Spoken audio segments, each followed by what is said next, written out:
redefine o espaço do alfaiate, da costureira, etc. Né? A indústria da alimentação se avança, diminui a produção doméstica da alimentação em casa. Você compra coisas mais feitas, etc. As coisas são assim. No caso aqui, nós tínhamos, vamos dizer, uma compreensão da cidade pela autoconstrução, ou seja, uma forma de produção, e pela verticalização. Basicamente, a gente teve duas tradições de estudos, e isso foi forte na geografia, como foi forte na arquitetura. Eu vi isso, mas eu achava que, e vejo que na crítica, recuperando um elemento da crítica do modelo, é que, de um lado, está estudando uma forma de produção, de outro lado, está estudando uma forma do produto. E são coisas diferentes. Quem estuda o produto, muitas vezes não estudava a produção, e quem falava na forma de produção, normalmente não relacionava isso com o restante da cidade, né? Mostrava que era uma autoconstrução, que as pessoas estavam fazendo um sobretrabalho, e aquilo parecia que não tinha nada com economia, a não ser aquilo que o Chico de Oliveira apontou, que foi uma coisa muito importante, mostrou que reduzia o custo da reprodução da força de trabalho. Mas aquilo não é só redução do custo da força de trabalho. Produzir a casa não é só isso, ele tem um impacto na cidade e até se transforma numa mercadoria, se transforma num investimento na cidade que vai tendo desdobramentos futuros. Mas ali ficou satisfeito com essa explicação. Eu tenho a impressão que ali, quer dizer, esse é um texto da década de 72, né? Década de 70, do ano de 72, é a crítica da razão dualista, em que ele faz essa crítica à razão dualista da economia, e eu tenho a impressão que 2 ou 3 parágrafos que ele se referiu à cidade, à produção da cidade, no sentido de mostrar o impacto que tinha a autoconstrução na reprodução, no rebaixamento do custo de reprodução da força de trabalho, permitiu com que as pessoas que tivessem interessado na cidade criasse uma compreensão dual do urbano.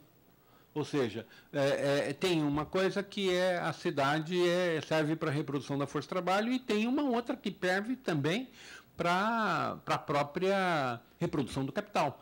O que vem tornar impressionante é que, praticamente, quando acaba o BNH e vem a onda depois dos anos 90, etc., e principalmente agora, na última década, toda uma coisa que vem servir ao capital, que é mostrar que exatamente existe um capital, a cidade se torna um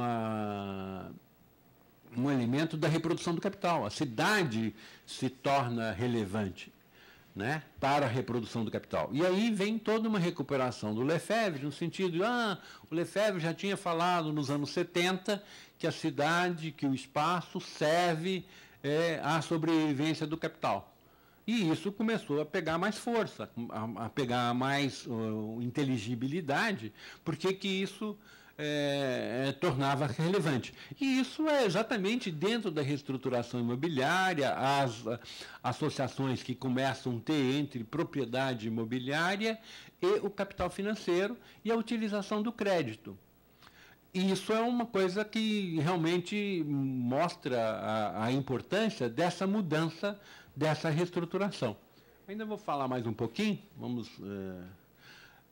para pegar o que foi a estruturação de São Paulo. Quer dizer, eu coloco sempre, e eu gosto de falar de São Paulo, porque eu conheço bem, mas eu acho que São Paulo é a cidade mais simples de explicar. Não é porque eu conheço bem. A São Paulo é simples. Eu acho que São Paulo tem eu brinco, São Paulo tem uma história dos 3 porquinhos. Quem que não conhece a história dos 3 porquinhos?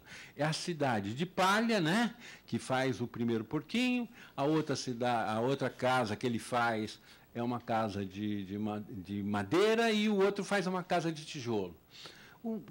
Esse esquema é muito interessante, porque se aplica à cidade de São Paulo, porque de uma maneira muito curiosa, porque sempre, e como nós estamos falando agora, do aquecimento ou não aquecimento, ou algum medo, também é o medo do lobo mau. Nós estamos com medo, na verdade, eu não diria do aquecimento, nós estamos com medo do lobo mau. Tem uma coisa aí ameaçando. E essa ameaça é exatamente essa história dos 3 porquinhos. Quer dizer, quem que vai ser o porquinho de sucesso? Vai ser o último porquinho que vai fazer exatamente numa visão evolutiva da técnica, vai fazer a casa mais segura e a mais competente e vai conseguir controlar o lobo mau. A nossa primeiro momento começa exatamente aí nessa coisa, quer dizer, até muda o nome, eu pus o nome da rua, porque era a Rua da Cruz Preta, passa para a Rua do Príncipe, fica melhor, né?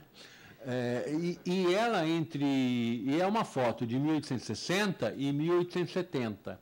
É um fotógrafo que teve a luz, né, de passar nos mesmos pontos 25 anos depois. Não é uma outra pessoa, é um homem que vivia em São Paulo e fotografou essa rua em 1862 e depois voltou lá e fotografou em 1887.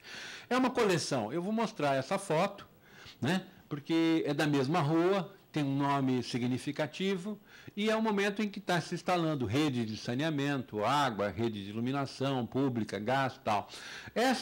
Esse momento é o momento da estruturação da cidade. Está se montando uma cidade que já não se quer ser mais colonial, que não quer ser mais uma cidade colonial e que já não encontra mais referência também nas formas antigas. Quer dizer, nós temos que perceber que aí nós estamos já vivendo um momento que tinha sido instalada já e definida a Lei de Terras, que é extremamente importante. A Lei de Terras é uma definidora, que é de 1850. O que é a Lei de Terras? A Lei de Terras é o momento da criação da propriedade absoluta, burguesa, capitalista, privada, na sociedade brasileira, que é instalada, só pode obter terra quem compra com dinheiro. E isso tornou a terra equivalente de dinheiro. Quer dizer, até então não tinha isso. Então significa que essas casas já são equivalentes de dinheiro, que já tem uma equivalência em dinheiro. Os terrenos também têm equivalência em dinheiro. E junto com essa lei, foi também proibida a vinda de tráfico de escravos africanos, quer dizer, a lei do tráfico. Então, significava que já na sociedade brasileira iria ser impedido de manter o trabalho escravo. Já anunciava uma coisa que só vai acontecer quase 40 anos depois, só em 1888. Mas já está anunciada uma mudança radical na força de trabalho. Quer dizer, vai deixar de ser escravo para começar a ser livre. Ainda não é livre, mas já o fim da escravidão já está anunciado. O início da terra equivalente de dinheiro também já está imposto em lei, só pode adquirir com dinheiro, com a compra por dinheiro. E tem uma coisa extremamente importante, que não aparece na fotografia, mas se analisar, vocês poderiam perceber que há uma mudança da técnica construtiva também. A gente passa da taipa para o tijolo. Né? Essas 3 mudanças ocorrem junto, quer dizer, a mudança da terra, da propriedade da terra, a mudança no trabalho e a mudança da técnica construtiva. Por isso que eu acho que São Paulo é uma coisa, até do ponto de vista didático, para mostrar a vinculação entre essas 3 coisas, é muito interessante. Nós estamos tendo essa mudança hoje, no sentido de uma reestruturação. Nós estamos tendo uma mudança das técnicas todas, né? Técnicas todas na sociedade e nas técnicas de construção. Nós estamos tendo uma mudança do ponto de vista do trabalho, quer dizer, são mudanças radicais na forma de trabalho, não é só no trabalho, na construção, do trabalho em geral, a questão do emprego, a redefinição das funções, das qualificações, são muito importantes. E essas mudanças ao nível do trabalho, na construção, também estão sendo muito importantes. Mas estamos tendo também uma mudança ao nível falei da técnica, falei do trabalho, teria que falar da terra. Qual é a mudança que está tendo na terra? É uma coisa que a gente passa muitas vezes despercebido. São os condomínios. O que são os condomínios? Os condomínios não são um predinho fechado só, eles são uma mudança na forma de propriedade. É a propriedade condominial que está sendo criada. E essa mudança na propriedade condominial é extremamente importante, porque ela se combina com as questões da questão financeira. Ou seja, eu vou poder ter uma mesma propriedade em cima de um lote que era único. Eu diria, né?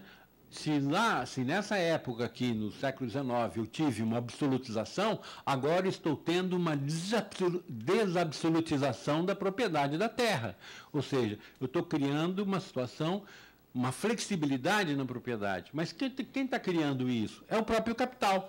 Foi ele que criou a absolutização no século XIX, foi no interesse dele também, e agora ela está sendo criada também em função do capital, favorecendo o capital imobiliário, porque é isso que vai possibilitar e favorecer esses megaprojetos, essas grandes construções, a maneira de comercializar isso, que é uma forma de propriedade. Não é necessariamente uma forma de propriedade, quer dizer, como se falava, a propriedade da terra é um obstáculo para o capital da construção e que por isso que a construção não avançava ou era uma industrialização atrasada.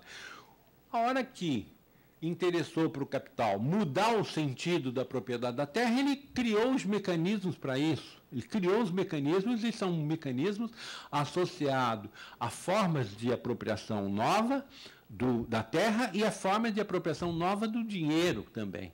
Quer dizer, são coisas que estão associadas com o mercado financeiro. Então, tem toda uma legislação que vem nesse sentido e que são as mudanças que vão se dar no âmbito do sistema financeiro e imobiliário, da apropriação fiduciária, são mudanças da securitização, são legislações que são criadas, foi aqui nos anos 2000. Né? Tem várias delas e que exatamente caracterizam isso. A única coisa que eu quero mostrar é esse vínculo que tem aqui.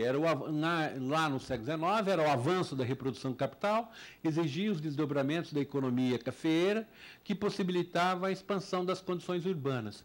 Talvez eu pudesse aproveitar até a mesma frase, falando o avanço da reprodução do capital exigia o desdobramento da economia imobiliária, que possibilitava a expansão das novas condições urbanas. Só que agora, eu estaria dizendo, não são as condições urbanas daquela que vinha no sentido de acolher as pessoas que vinham para a cidade. São as condições metropolitanas, ou as novas condições urbanas. Né? São condições diferentes daquela. E naquele momento, eu poderia falar também a avidez da elite, né, da elite cafeeira, em desfazer dos vestígios do passado e acelerar os negócios da urbanização, da imigração da indústria paulista, aprofundou as reais e enormes sequelas da escravidão. A política das construções arquitetada pelos fazendeiros dava origem a um mercado de trabalho discriminatório e a um mercado imobiliário excludente, desigualdades e tensões modernas estavam nascendo. Agora, quase não preciso mudar nada aqui. Quer dizer, são novamente, as elites, né, buscando, vamos dizer, de certa maneira, destruindo e dissolvendo a estrutura urbana existente e recriando, através da cidade, uma nova forma de acumulação do capital. Né? E isso associada, novamente, ao quê? Ao capital financeiro internacional e aos fundos de pensão, que são nacionais, a outros fundos, e recriando condições que permitiriam uma nova, vamos dizer assim, uma nova forma, um novo fôlego para a reprodução do capital. Se foi isso aqui que permitiu o capital industrial, é essa mudança, é essa reestruturação que, de certa maneira, está afogando a industrialização. Né? E está recriando novas formas de reprodução do capital associada ao capital financeiro e o capital imobiliário. Nesse sentido, é que eu aponto a importância da ideia de reestruturação imobiliária como uma coisa essencial para nós entendermos essa transformação e os seus desdobramentos. Né? Ela teria que ter isso. A partir dessa reestruturação, a produção do espaço passou a significar a possibilidade de exploração do trabalho de construir a cidade e a apropriação da elevação de preços gerados pelas condições gerais, materiais ou sociais da urbanização. E, curiosamente, eu pus aqui uma pergunta, um novo metabolismo social, no sentido até de abarcar essas coisas da natureza. Quer dizer, você veja, lá nós estávamos falando de saneamento, de água, rede de águas. Agora nós estamos com os mesmos problemas, só que o saneamento que se fazia no século XIX não interessa mais. Ele é insuficiente para resolver os problemas do próprio saneamento. Tem que tratar o esgoto, tem que repensar numa outra coisa. Nós temos que fazer, simplesmente capturar e deslocar, não resolve, tem que haver um tratamento. Uma coisa que me surpreendeu foi que, vendo isso, quer dizer, foi em 1860, 1870, estava acontecendo isso em São Paulo. Eu pensava, São Paulo era atrasado para danar. O que me surpreendeu foi que isso aconteceu em Londres, mais ou menos na mesma época, Paris na mesma época, Madrid foi em 1870. Quer dizer, nós estávamos perfeitamente sintonizados com o padrão de rede de saneamento do que estava acontecendo no mundo. Quer dizer, não estávamos fora. Quer dizer, aquele padrão de saneamento que estava começando ali e se estruturando em São Paulo naquele momento, não é uma coisa, vamos dizer, não é uma jabuticaba, né, como a gente costuma falar. É uma coisa que estava de acordo. A gente fala jabuticaba porque é uma fruta que só tem aqui, só tem no Brasil. Mas era uma coisa que estava acontecendo no mundo todo. Quer dizer, estava acontecendo em várias cidades essa forma de saneamento. Então, essa forma de saneamento que estava iniciando foi muito importante, mas ela significava uma coisa extremamente importante para o mercado de terras. Ela criava um mercado de terras novo. Quer dizer, ela urbanizava e aumentava o preço dessa terra. Né? Era uma coisa, então, que a gente tem que ver que nessa produção do espaço tem uma coisa combinada. Tem uma exploração do trabalho e tem um uso do espaço para aumentar o preço. Né? Tem o uso dessas condições gerais, é uma elevação do preço que tem a ver com a exploração, mas pode não ter a ver só com a exploração, pode ser um processo de espoliação. É essa questão que fica extremamente importante e que é uma questão teórica difícil, mas que está na hora de nós tratarmos. Por que eu diria que está na hora de nós tratarmos? Porque esse problema foi sempre foi bastante obscurecido, vamos dizer assim. Você veja, o próprio Marx, que estava escrevendo o Manifesto do Partido Comunista, em 1848, o grande problema dele era com os líderes da construção. Ele estava em Paris, encrencando com os... O que tinha Paris? As grandes reformas, né? As grandes reformas urbanas. Então, estava cheio de trabalhador de construção. Esses caras eram o inimigo dele, vamos dizer. Esses organizadores, o Blanc, o Proudhon e outros, que ele vai descrever, porque eles têm um outro tipo de organização. Na formulação que ele está colocando, quem são o sujeito da transformação? São os trabalhadores, mas não são qualquer trabalhador, é os operários de fábrica. Então, os operários que são os trabalhadores da construção, não são operários de fábrica, são um outro tipo de organização. Esses podem ser interessantes também, mas eles não são trabalhador operário, eles não estavam imbuídos daquela missão histórica que o proletariado industrial fabril estaria. E essa visão já está ali no manifesto, depois vai ser teorizada no Capital, e é uma visão extremamente interessante, porque ele consegue explicar o quê? As contradições da sociedade que estava nascendo naquele momento, que estava surgindo naquele momento, que é a estrutura da Revolução Industrial, né? As fábricas. E o que quem leu esse material pegou esse ponto de vista e nunca foi visto como relevante os trabalhadores que não eram de fábricas. Tanto que o próprio Marx vai ser surpreendido, dizem, né, que pela Comune de Paris, que não vai ser feita uma coisa. Então, existem vários estudos sobre isso, que é um tipo de organização. Então, qual é a composição social dos insurgentes na Comune de Paris, se tem qual tipo de trabalho, são moradores urbanos, trabalhadores urbanos, que tipo de trabalho.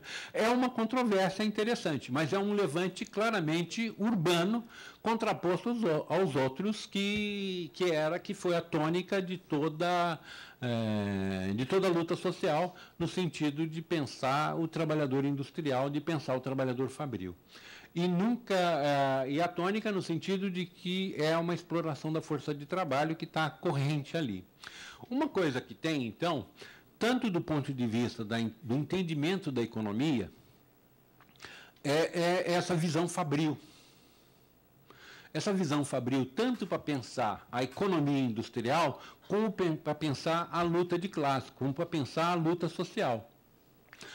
Ou seja, muitas vezes se pensou a indústria da construção como se fosse uma indústria fabril. Ela não é fabril.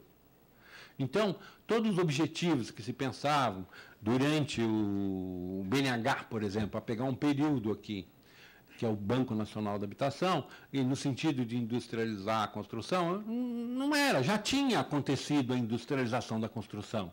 É que a industrialização da construção é diferente da indústria fabril. Ela não ocorre da mesma maneira, ela não é com máquinas, ela não é com máquinas fixas, né? Hoje nós estamos tendo de novo a entrada de máquinas, são todas máquinas móveis, são coisas para elevadores, para remover materiais, elevadores, etc., transportadoras, mas você tinha não se via a industrialização da mesma maneira. Então se carimbou o setor da construção como um setor atrasado economicamente. E meio que não precisava de uma certa regulação e tal, né? Deixava andar, até porque eu também vejo que eles estavam, quem fazia isso também estava pensando mais na questão da elevação dos preços, que se elevam de uma maneira espoliativa também, né? E aí eu estou evitando claramente falar aquela outra palavra que é a especulação, né? Quer dizer, porque o preço na construção ele é uma combinação do que eu estou chamando de acumulação industrial pela exploração da força de trabalho e acumulação por espoliação, né? Que é a acumulação por espoliação que vai elevar esses preços ao máximo, e no sentido de que isso é que explicaria por que se investe tanto e a cidade não fica legal. A cidade não fica boa, ela se torna mais injusta, porque exatamente estamos exacerbando nesse momento os processos espoliativos. Quer dizer, não é só uma questão de exploração que o empresário da construção ganha, no sentido da exploração da força de trabalho do trabalhador da construção, mas ele também ganha por processos espoliativos. E o surpreendente hoje é que essa espoliação se dá de diversas maneiras. Eu poderia apontar três. A tal da espoliação urbana, que é a construção em lugares mal equipados, lugares distantes, etc., entendida dessa forma. A espoliação imobiliária, né, que são mecanismos de elevar preços através do condomínio, etc., né, da forma da propriedade condominial, ou seja, de intensificar coisas assim, e também uma espoliação financeira. Então, as três estão combinadas nesse momento. Então, é uma combinação extremamente, vamos dizer, explosiva, mas explosiva no sentido do quê? Da repartição do excedente na produção da construção. Então, você tem a repartição do lucro, a renda e os juros. Você tem essas três coisas combinando. Então, essa disputa hoje está dando-se muito mais no processo de reestruturação, muito mais no sentido da parte que vai se transformar em renda e da parte que vai se transformar em juro, em detrimento do próprio lucro do empresário da construção. Quer dizer, esses têm que se enquadrar dentro de quem está tendo comando da força, da forma de produção que está se instalando hoje, que são formas de incorporação da produção do chamado espaço metropolitano, que são as grandes torres que estão associadas a grandes bancos e grandes firmas de projeto, e que são esses megaprojetos, e que impõem, inclusive para o capital industrial, formas de construção bem definida. Então, limita o ganho do próprio empresário da construção, para favorecer o quê? As formas espoliativas que ocorrem tanto na questão relacionada à terra, quer dizer, questões urbanas, e o financeiro, evidentemente. Né? E isso é que vai fazer até uma coisa de racionalidade na construção e na gestão do projeto, de construir, e no projeto, coisa que o capital industrial não conseguiu fazer. O banco está conseguindo impor através de mecanismos de controle do fluxo do dinheiro.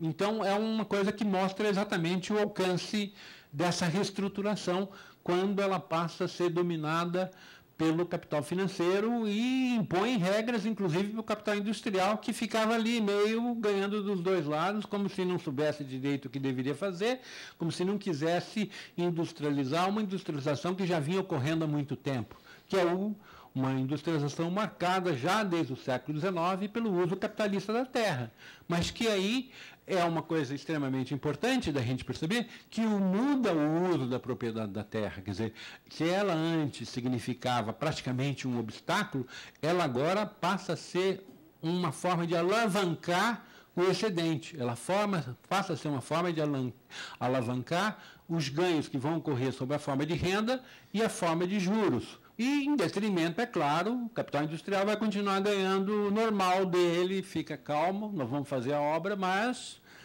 vai ser contido dentro dos limites normais. Os outros negócios rolam para o proprietário do dinheiro e para o proprietário da terra, olha lá se ele negociar bem. Né? E aí vem os mecanismos de não ter que ter esse parceiro, de criar bancos de terra, de criar formas que vão dessas próprias empresas criarem banco de terra, colocarem criarem vínculos com a bolsa, etc., que mostra muito bem os vínculos entre a renda e a questão financeira. A única coisa que eu temo desse vínculo é que nós reforçamos muito a ideia do financeiro.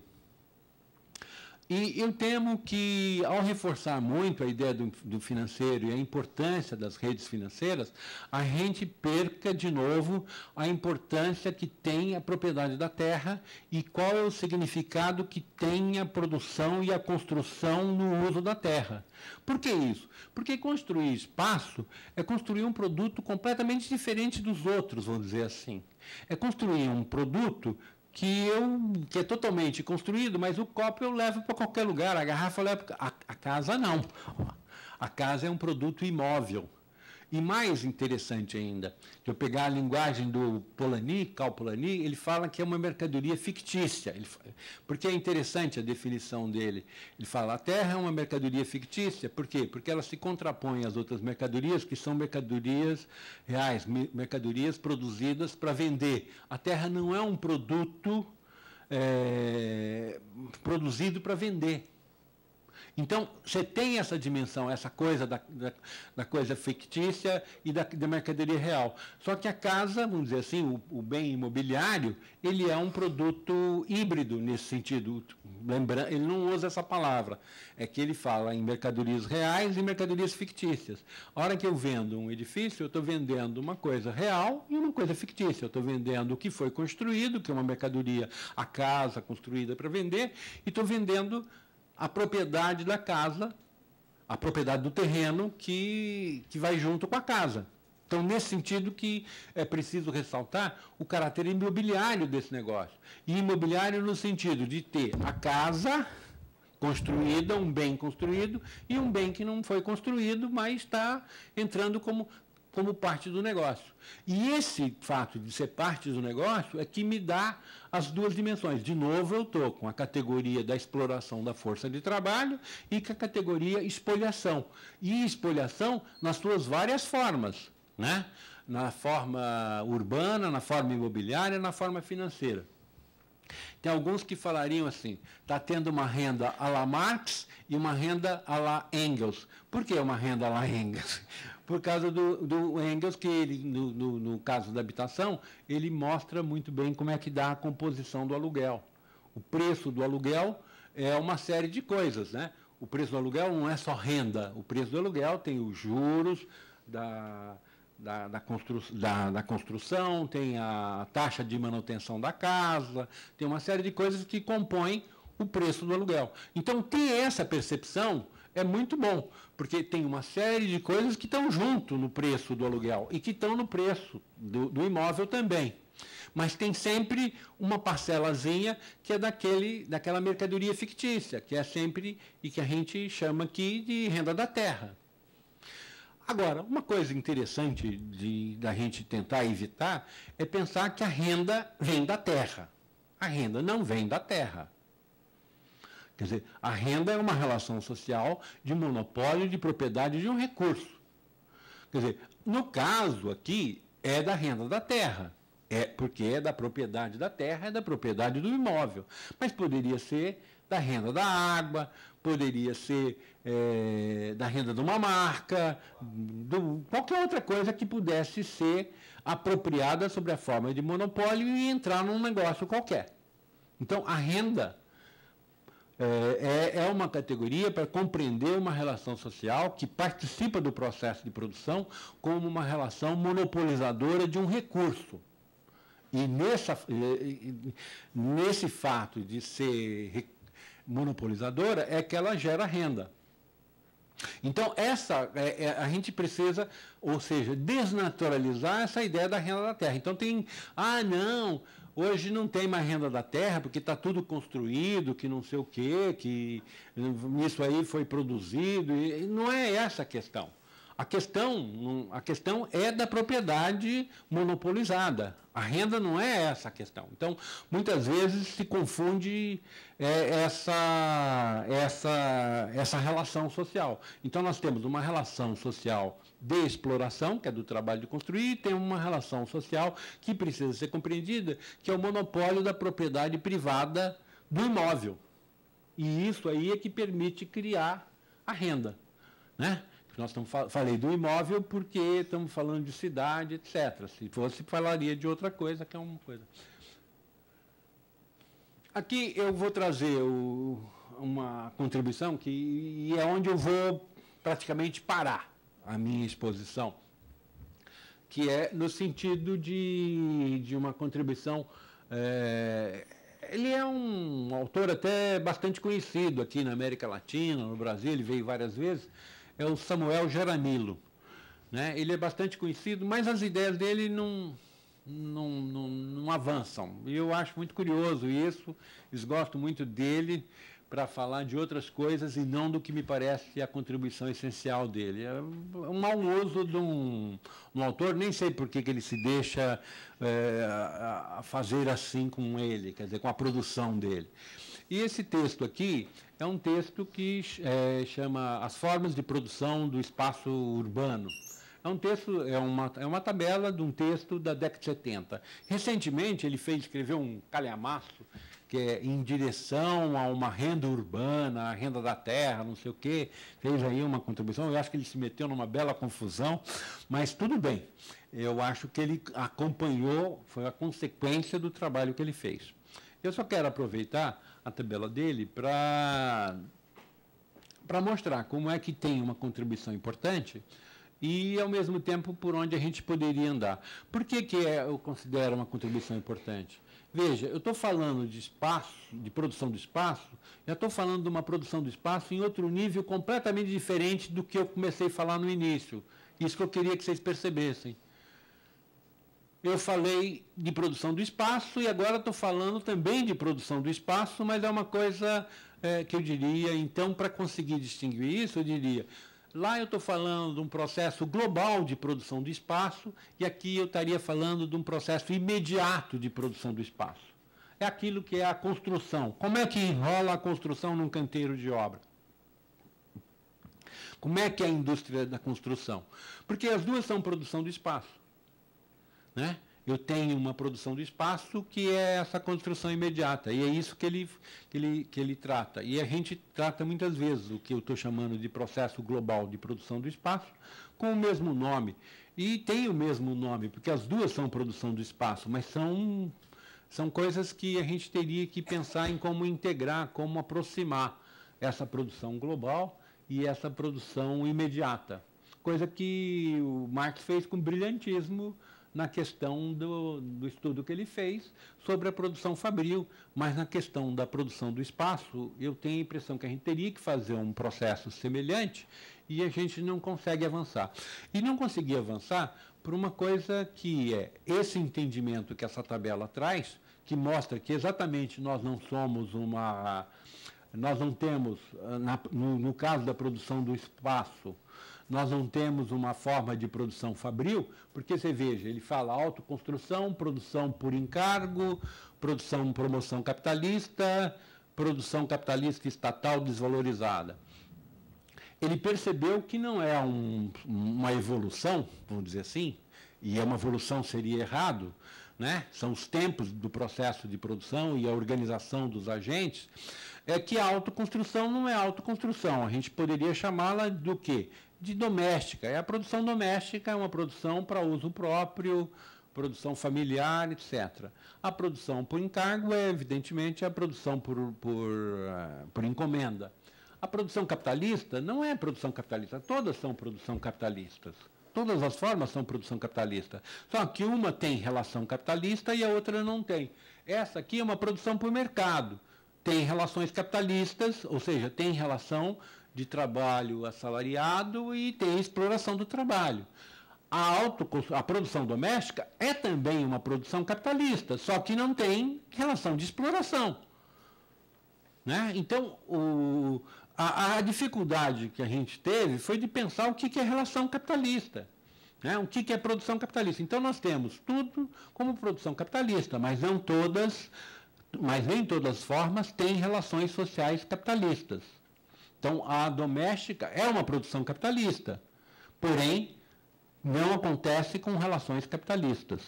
O que ele chamou de capitalista é a produção de mercado onde ocorrem relações capitalistas. Essa é realmente importante e é essa que está se desenvolvendo agora de maneira mais forte, inclusive tentando eliminar as outras na medida do possível, para se impor, ou seja, para ampliar o espaço de reprodução do capital e o espaço onde se dá o processo de produção capitalista, de produção da cidade.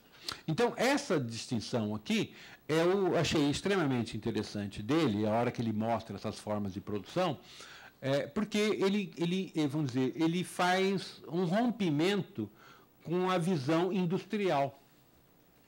Ele rompe com a visão industrial. Ele não vai pensar em termos daquele esquema do Marx, em termos de cooperação, manufatura, grande indústria, tal, automatização. Esse é o esquema essa é a linha técnica da